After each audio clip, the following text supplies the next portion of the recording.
at the end of lap 4.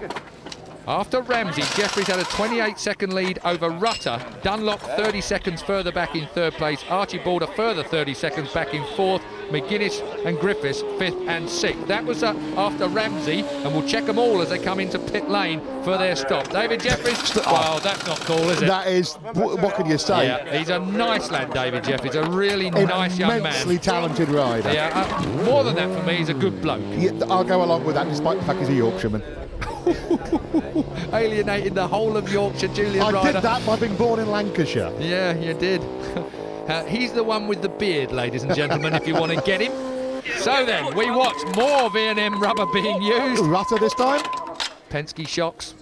Rutter looking very good in there. V&M a 1-2 maybe. Yeah, looking very good. Well, certainly at number 1. I took Coco. David Jefferies then. Oh, this will be the last lap for David Jefferies. I don't know who that was that just leapt into my face, but scared the life out of me. And through comes Joey.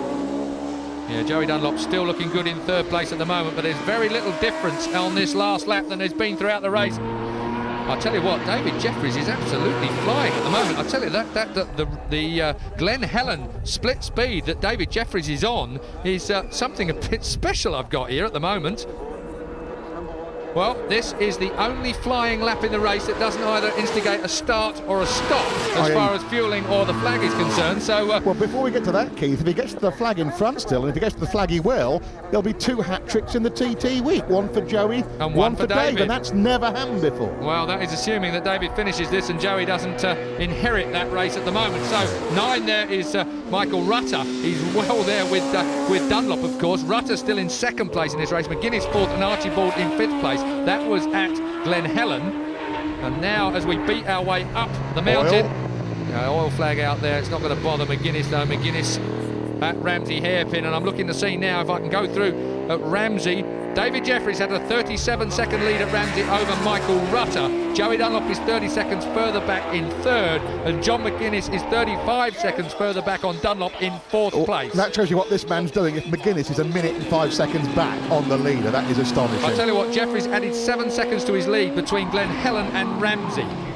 So this really could be, well, we're going to be counting this now. We're into Governor's Dip. It's all about whether David Jefferies gets this right. This could be a new lap record. He's looking so very quick now, and he's coming down the Glen Country Road. The clock is ticking, and I can tell you it's so close. David Jefferies over the line, and he gets a new lap record, and it's 125 miles an hour. He has broken the 125 miles an hour barrier. 125.6 miles an hour. 18 minutes to get round here. What a hero David Jefferies is. I think that's made up for not winning the Formula 1. To be the fastest man round here and the first man at 125, it's pretty special, is that?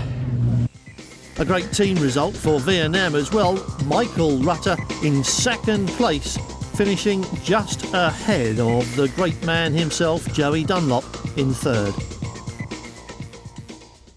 Enjoy those last couple of laps then? Yeah, it was good riding around with Joey, you know. It was so fast, you know. Some of the bits were on so slow, and you know, it was good to learn off him, really. It was a pleasure. Do you have time when you're following him to think about that sort of thing? Oh yeah, you do. Yeah, you know, it was interesting and good to watch. You know, it was an enjoyable last 2 laps.